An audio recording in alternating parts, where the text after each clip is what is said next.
Ready. Hello, this is Brian Harmon, and we're harmonizing humanity. This is Peter Kling, and he's going to tell us about Mongolia.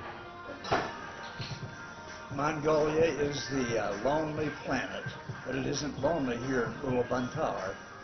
It's crowded, and it's fun. It's very much a cosmopolitan area. Half the people in this country live in this city.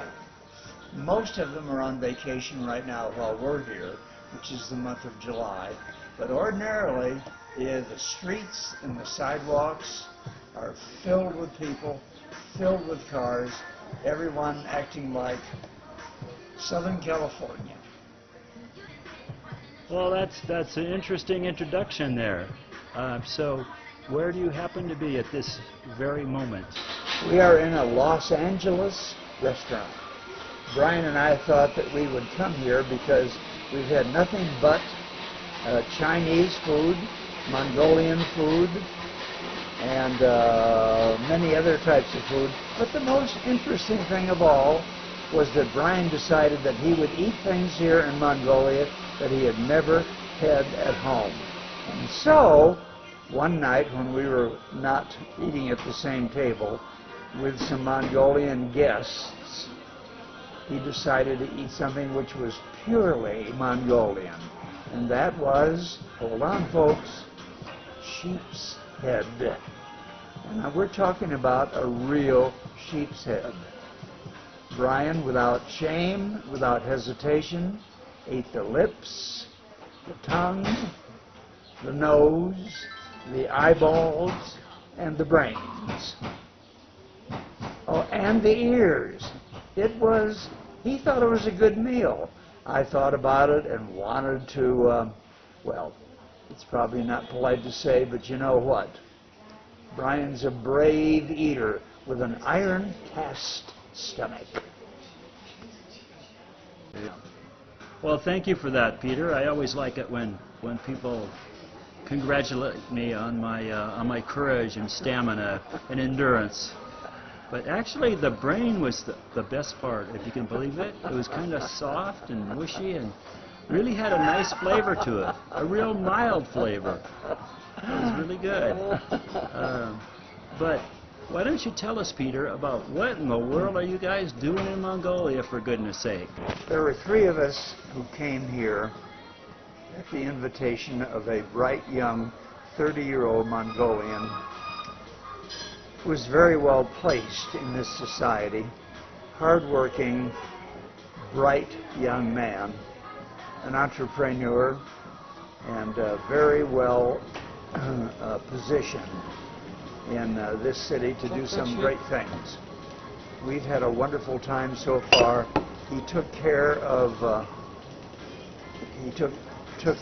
he seriously took care of the hosting issues. He invited us to come. He introduced us to dozens of people. He treated us to the very best of venues and entertainment that we could have.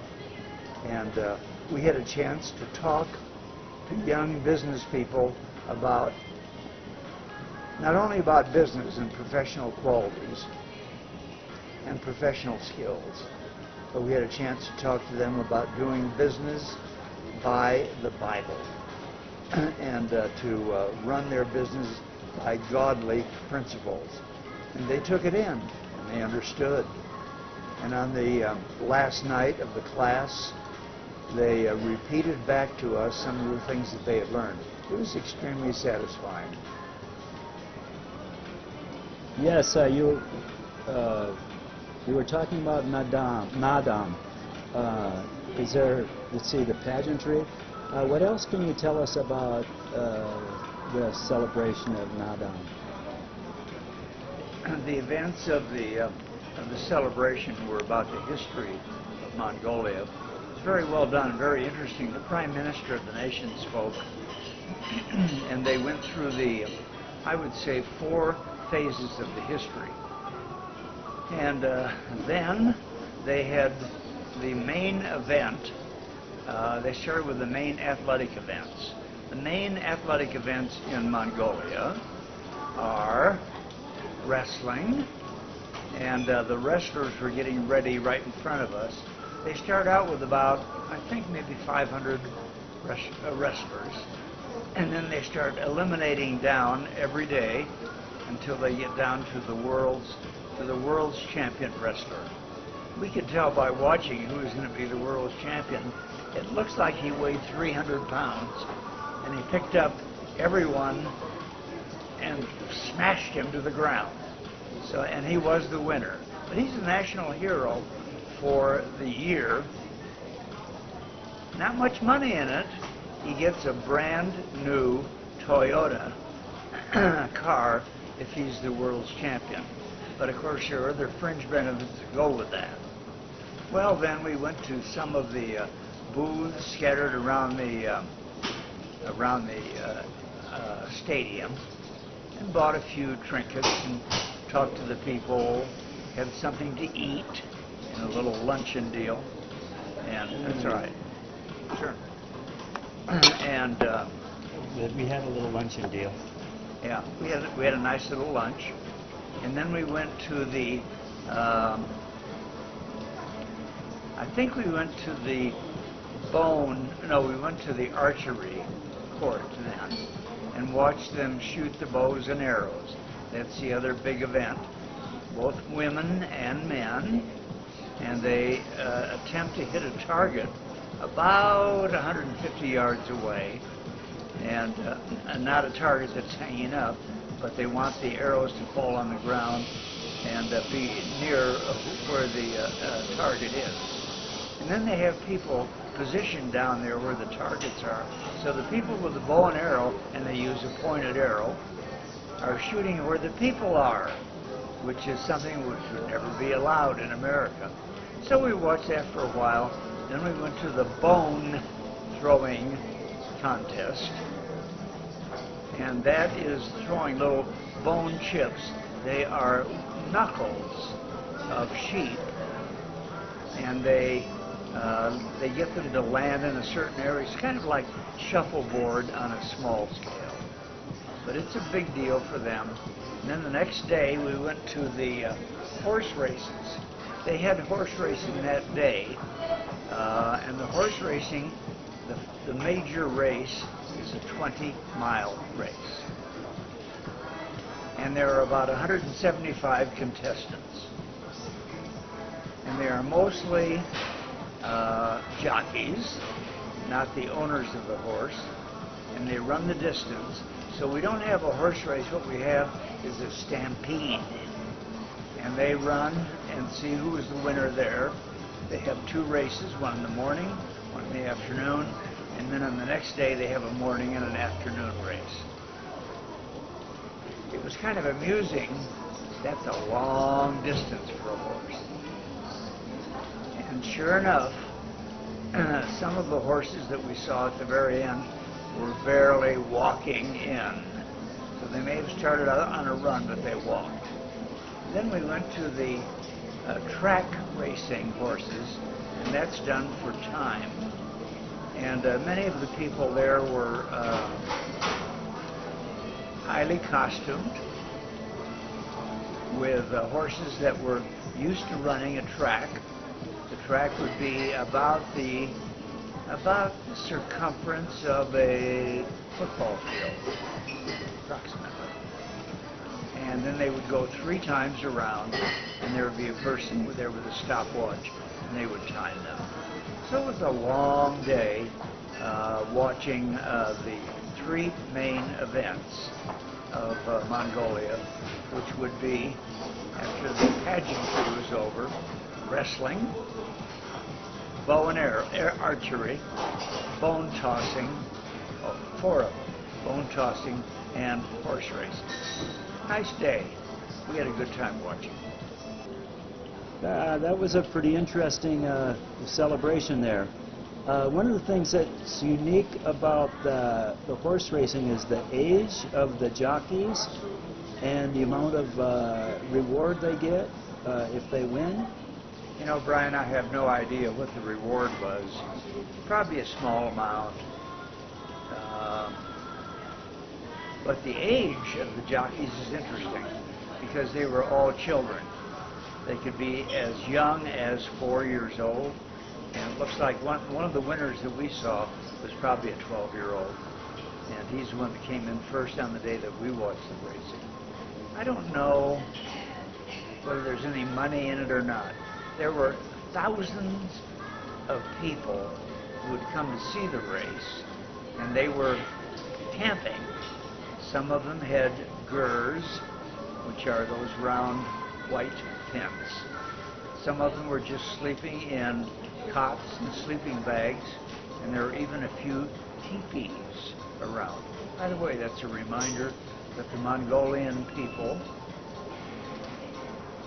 believe that they are the grandparents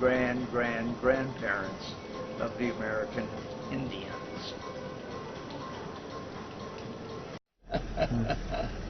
So where do you buy Mongolian shirts? China. It's on the street.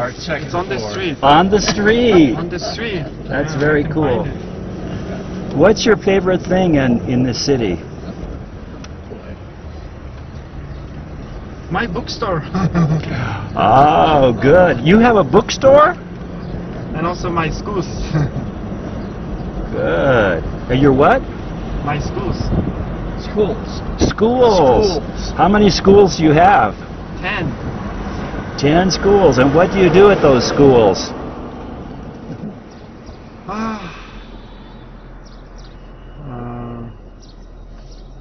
Equip leaders for the future. Okay. And what do you teach these leaders for the future? Ethics, behavior, attitude, right way of living. What is the right way of living? Good habits. Winning habits. Good habits. Winning habits. Okay. Oh. Winning habits. So you teach them that it's okay to rob and steal and cheat? No. No? Winning habit means life winning habits, you know.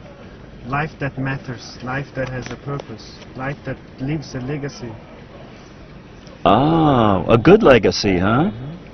So you teach them that they shouldn't lie, cheat, and steal. Which lead them to jail. It leads them to what? Jail. Jail. Prison. Oh, lie, cheating, and stealing leads them to jail. Okay. Yeah. Where many of them do not realize it really happens. But in real life there are many practices and experiences and many stories that we know, but most people do not internalize what's in the paper and book is true in life unless they truly experience by themselves. So only way to educate adults is from their childhood. So do you tell them that they shouldn't drink too much alcohol? Of course not. Oh, you do tell them that. Okay, good.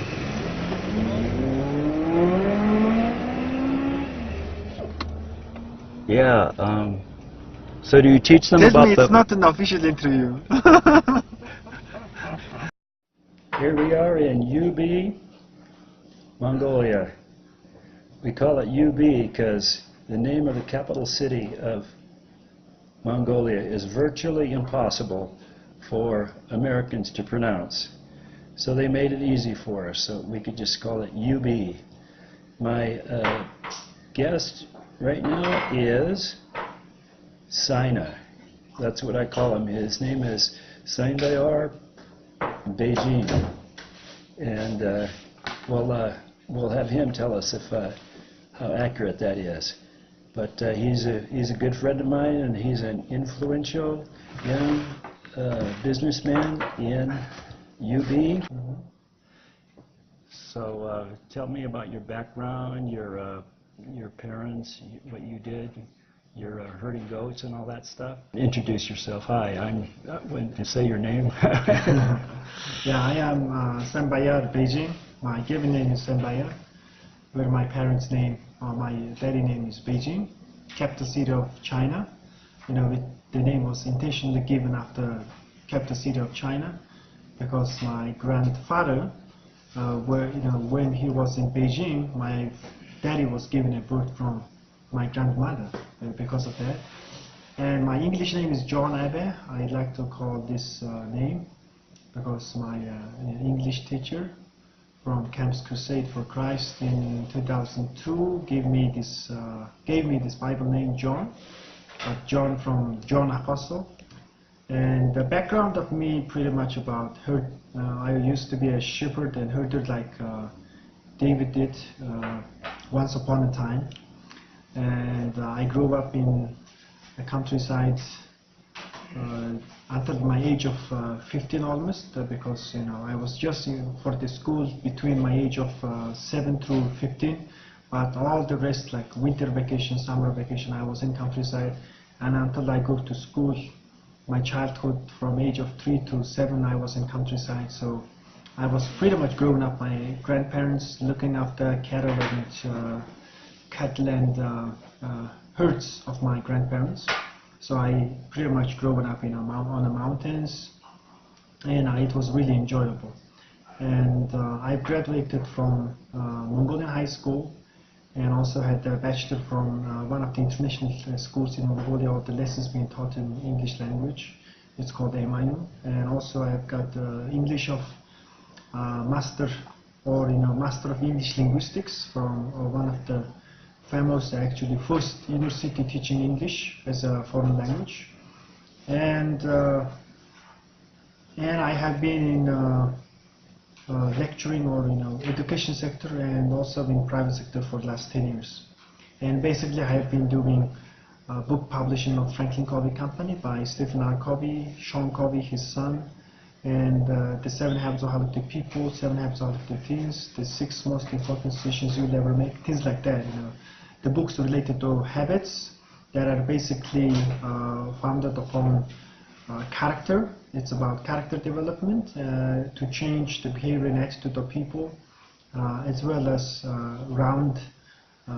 following the right principles. Actually, the principles, there are no right or wrong principles, but just principles and universal principles that whoever follows the principles succeed, whoever does not, they destroy themselves. So that's the kind of thing that I have been doing. So simply, that's my background. Yeah, I understand the economy of Mongolia hasn't been doing very well for the last few years, and I wonder if you can tell us about that and maybe your ideas about why that's happening and what the solution to that might be. The 7 Habits of Highly Effective People, which is known throughout the world, translated into like 34 languages, more than 40 countries, and distribution of the book is around 150 countries already. So it's a marvelous book. Whichever bookstore I go to in airports or just street corner bookstores, I can find this book, The 7 Habits of Highly Effective People. So the book is all about the changing behavior of a person, which is almost impossible. So we already we think that changing adult is impossible, but only with this book and also its program called Signature 4.0, we can really change a person. So the program we have by Franklin Covey, starting from the 7 Habits of Highly Effective People to teenagers and also kindergarten, we have different types of textbooks and different types of books designated towards teachers, parents, and students. All the demographics of Mongolia can be participating in it. The most important aspect of this program we have in Mongolia is we're going to have a common language of people. So we do not have yet any values of Mongolian people. We do not have yet values of Mongolia overall, because we do not speak a common language. So we do not have, these principles, that we have to follow in order to succeed, or these are the life rules that you against, then you maybe go to failure like that. So we don't have really culture like that. So that this is very significant for Mongolian people to have a certain culture going forward, having more ethical values and develop their values, and then they live out principles in their livelihood, which are the universal, timeless, and no matter the race and the religion of the people. So which 800 years ago the Genghis Khan and our ancestors have implemented those 7 habits. So we actually have, most of the people have like bad 7 habits. Those bad 7 habits are, things like, being reactive, full of their anger. Secondly, they don't have end in mind. They only live for today and tomorrow, but no future. Future is not certain. They do not prioritize. They do anything which is urgent for today. They do not think of win-win, but they only think of win-lose or lose-win, which means only go for their own benefit, very selfish. Even though some of the richest men in Mongolia could even be very much selfish, So things like that. And fifth, we do not listen, whether the kids do not listen to parents or parents do not listen to kids. They discriminate each other like that. And we do not synergize. So there are many Olympic champions or sumo wrestling champions. We are only like single people, but then we do not have a team sport yet. That's why there is no single powerful company known to the world market at the moment, because we are not good team players. And also we do not sharpen the saw, which means we do not care about our body. We can just smoke carelessly, we can drink carelessly, we can do party almost every other night, whenever we are afforded to. So all this kind of unethical problems comes out because of our bad habits. So bad habits comes from our bad behavior. Bad behavior comes from our bad attitude. Bad attitude comes from bad, which means wrong paradigm. Wrong paradigm is wrong way of life thinking. So we do not see life as it is, but we see life as what kind of glasses we wear, which is the paradigm. So we never think the world as it is, but we think the world as of our thinking of the world. That is about paradigm. So in order to change all this requires an education. So this is all about education.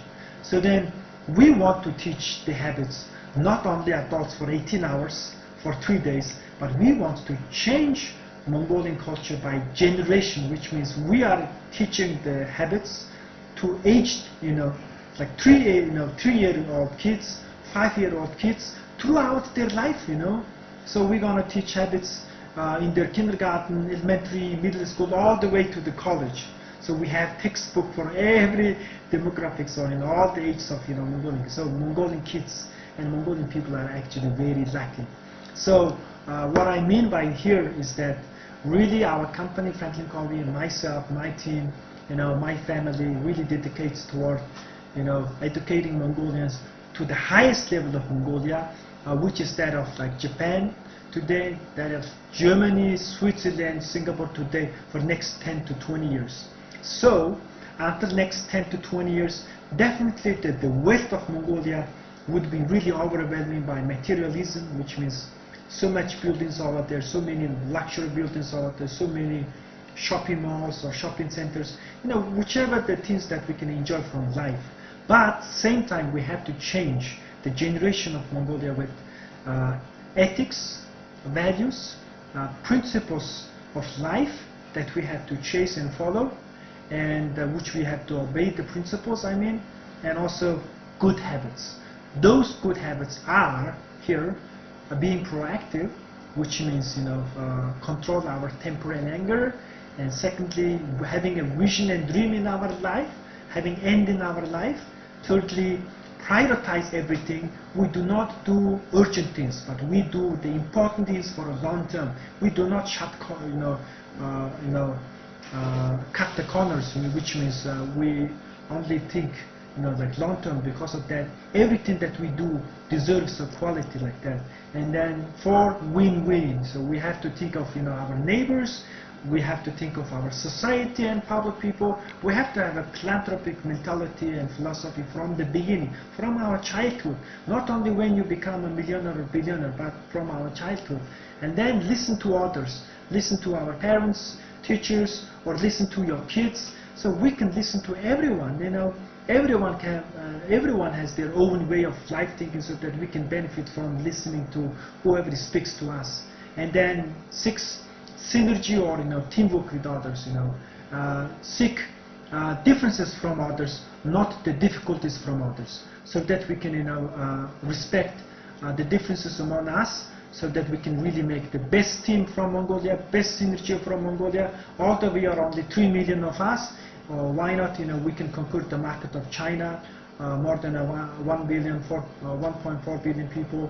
We can conquer the market of Russia, more than 140 million people.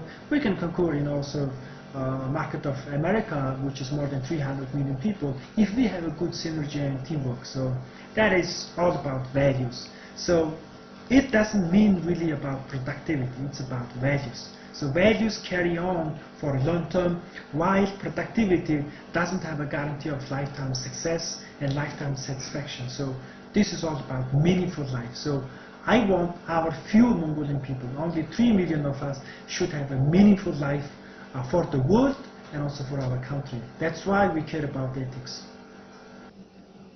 Oh yes, yeah, I've done a little bit of research on the relationship between the character of the people and the ethical behavior of the population and the economic implications of that. And basically what the researchers have found is that if you should look at the top 20 countries in the world economically, not counting the Arab oil states, all 20 of those countries have a very high ethical standard. They the population is virtually unanimous that stealing is wrong, and bribery is wrong, and cheating people is horrible. And even though there are people in those countries that do things, it's unanimously condemned by people who don't do them. And in the less developed countries, it appears that in every single one, there is a different standard of ethics in business and in government, where bribery is considered okay, and cheating people is tolerated, lying is a cultural norm. And it sounds to me like you're doing the right thing by stressing education, and with your 7 habits. It seems I may be mistaken, but it sounds like the concepts of integrity and honesty are being stressed in your efforts. Thank you, Brian. It's a wonderful interview. Thank you for the questions, and I'm honored really to have these questions, and it's my honor to answer to you. And thank you for interviewing, and thank you for visiting Mongolia. So Mongolia always loves you. Ulaanbaatar always loves you. I mean UB City, and all the Mongolian people loves you so much. I mean the people whom you all know. And welcome back to Mongolia. And whenever you come back, I believe Mongolia will be more blessed, and Mongolia will be more, appealing country to you. And hope that every visit you have for Mongolia would give you best memories of life. Well, thank you very much for being with us, Sina. It's been a real pleasure. And not just this conversation, but the last 2.5 weeks that you've been showing us around and taking us to more restaurants than we can count. And I just really appreciate you. You've been a really good friend. And thank you for coming on my show.